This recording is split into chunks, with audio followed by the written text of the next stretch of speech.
totally free and enjoy more of what the world has to offer in this action one, because this is where most human beings screw the pooch. So a little one-person trampoline, very I screen shared it. Like, there's no excuse. Like, phone numbers are just out there. You just got to pick up the phone, smile, and dial. So,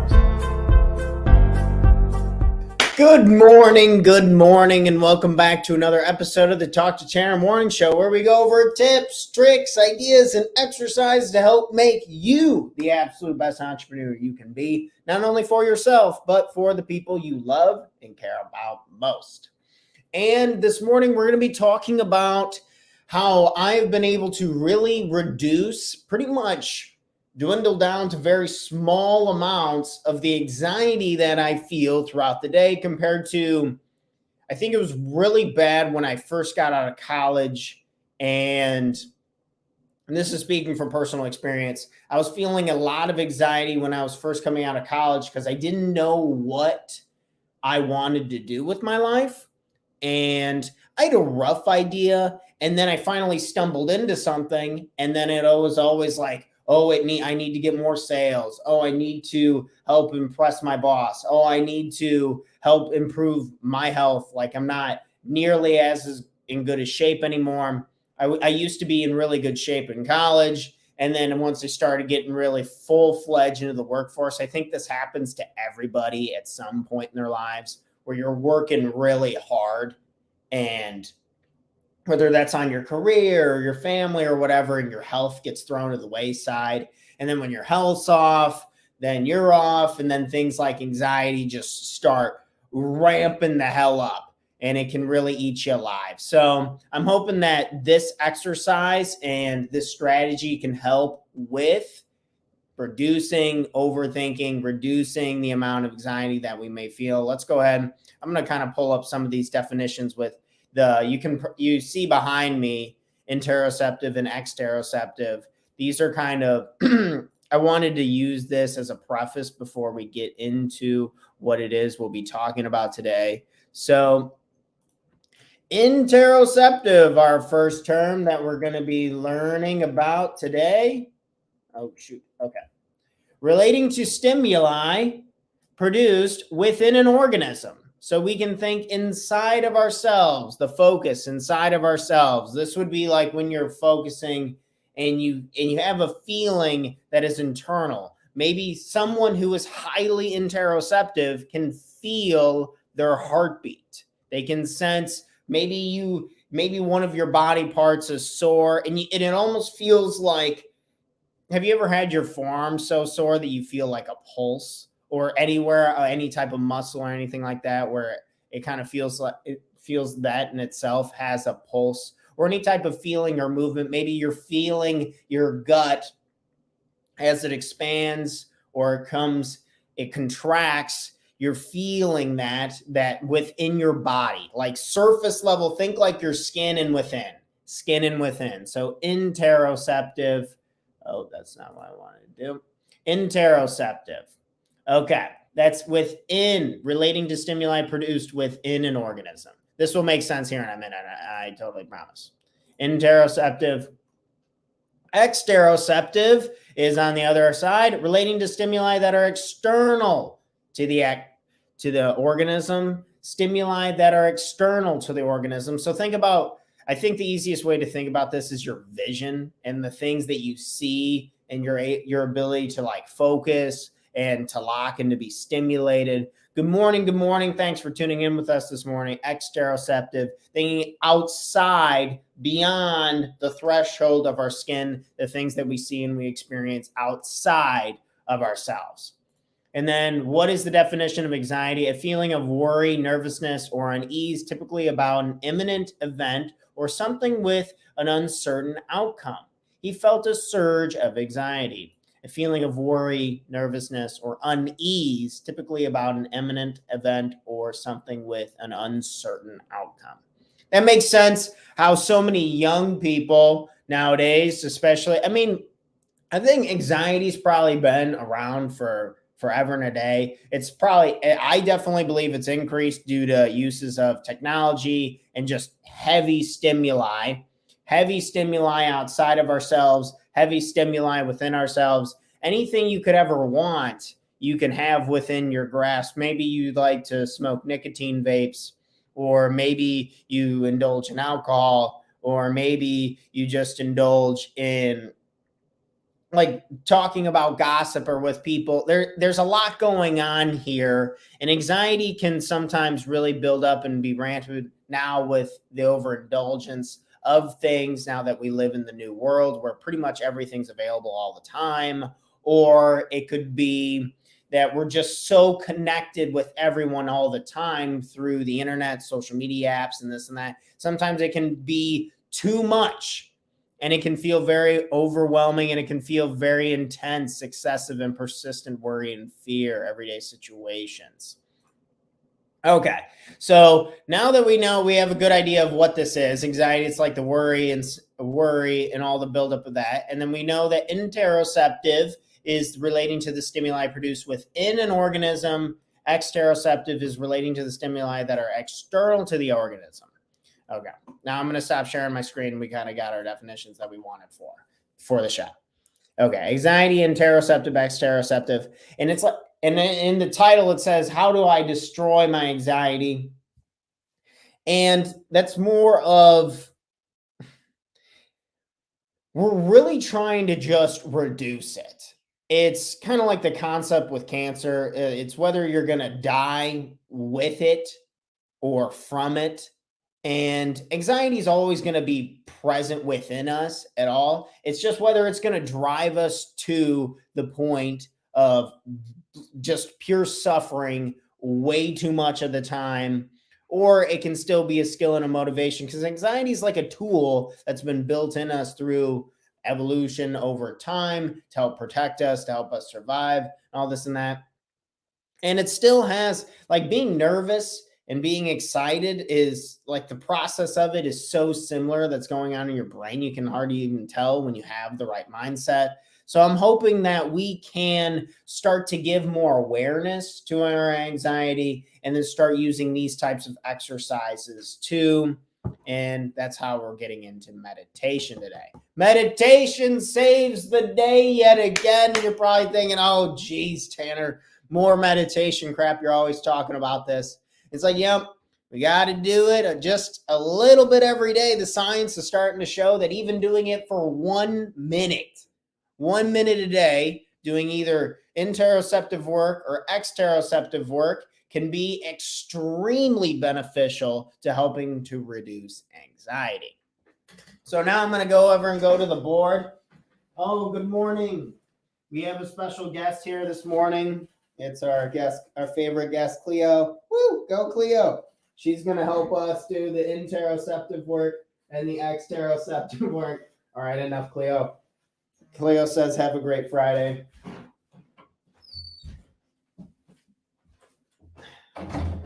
Sorry, I had to just barrage you guys with a cat this Friday morning.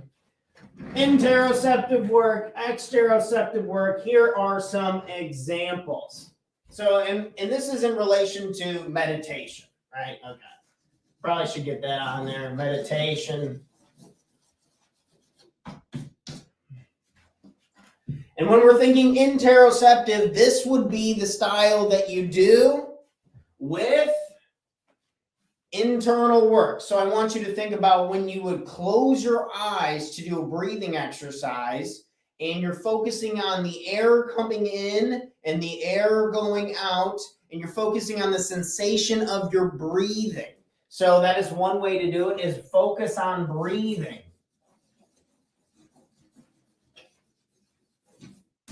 Another way to do it, say if you have, I get this sometimes from coffee and from marijuana. From these two things specifically, they can make my heart rate go up almost to an uncomfortable point.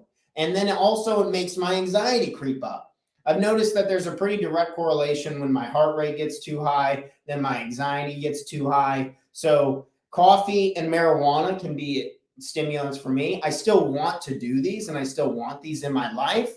And just understanding that how much I consume of them, it has a direct tie to how much anxiety I'm feeling. I think there's plenty of studies that tie to caffeine and THC and increasing heart rate and anxiety. So just giving more awareness to that has been really helpful for me. And then when I do the breathing exercise, or I'm just focusing on, like, I'm literally my heart rate.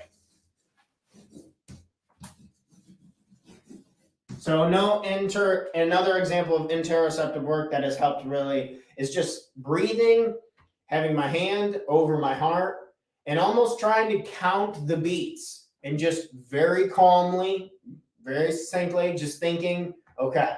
Well, the goal is to not think. You let cars on a highway, interoceptive work, cars on a highway, they come and you let them go, and you're kind of just focused on the feeling inside of your body. So focusing within. These are some examples of interoceptive work. You can also focus on, like, your senses. So, like, you have your taste, you have when it comes to, I like working with sound. I think sound is really easy to listen to. Your sight is something that we're going to use more on the exteroceptive work, but most of your senses, anything with your senses that you have to gauge internally, is usually really helpful with interoceptive work. And just doing this for a minute a day keeps the anxiety away. Okay. Now we're going to do a few examples of exteroceptive work. So interoceptive work is a lot more common. I think when you think of someone who is meditating, they're sitting cross-legged on the ground like the Buddha, and their eyes are closed, and they're super focused internally. And then exteroceptive work it's something that I've always loved and really enjoyed, but I never practiced it, or I wasn't deliberate on it, or I just didn't understand it.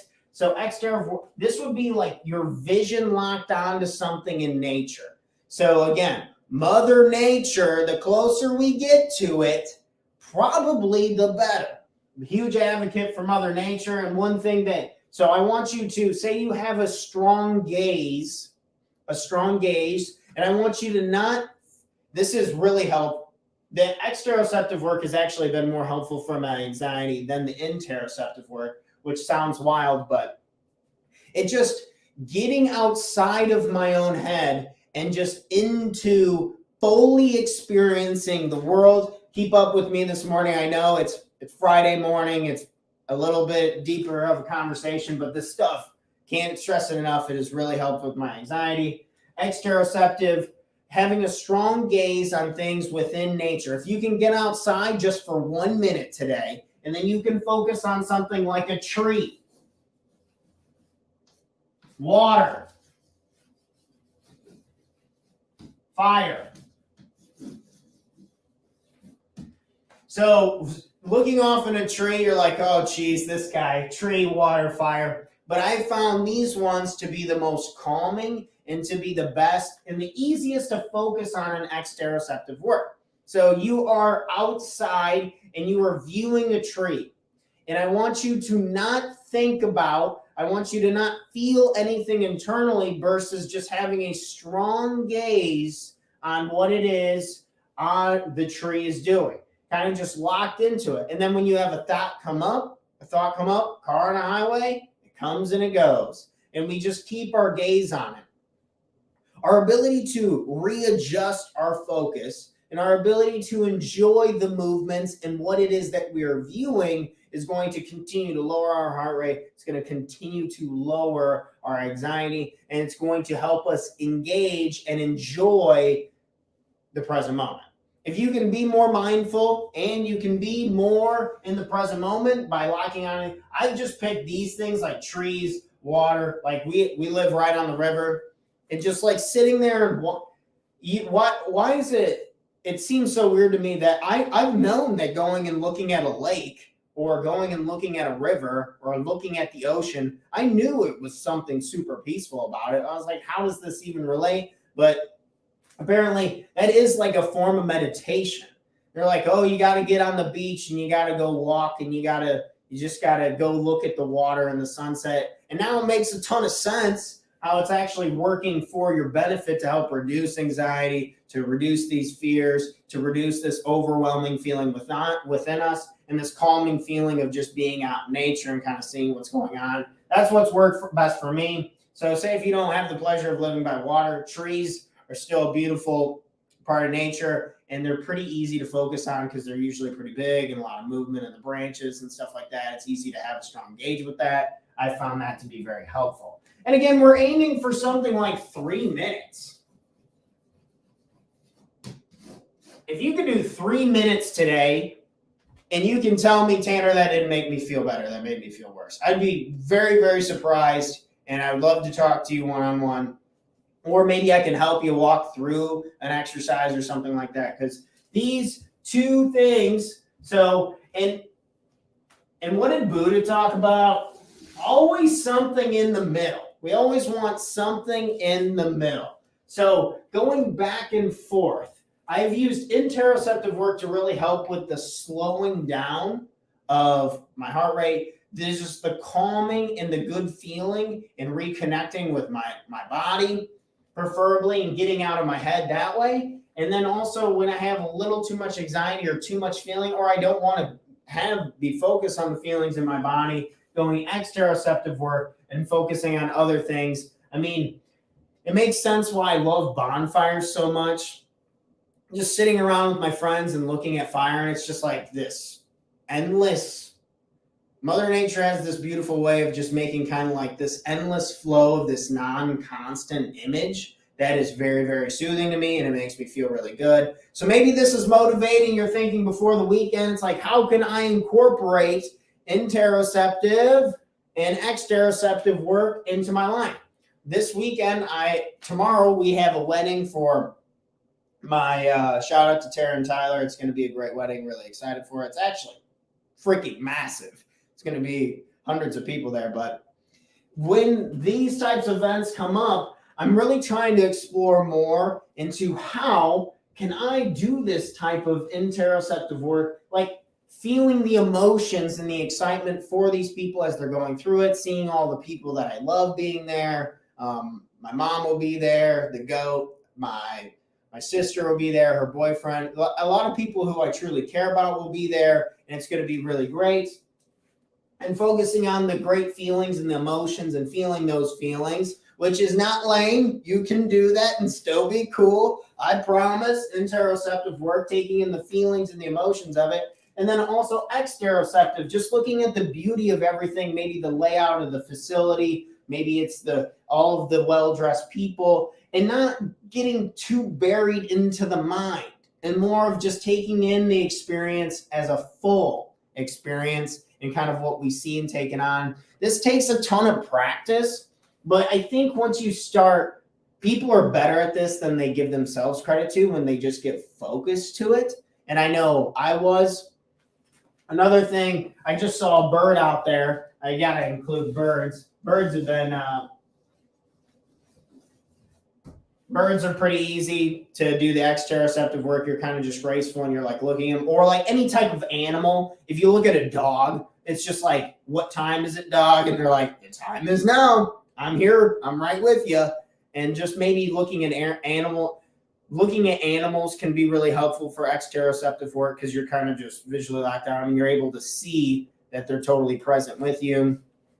So do a breathing exercise today. We want to aim for like 1 minute. Remember, 1 minute a day keeps the anxiety away. Trying to go internal, but also matching it with this newer concept for myself with exteroceptive work and trying to balance in between, see which ones make you feel better.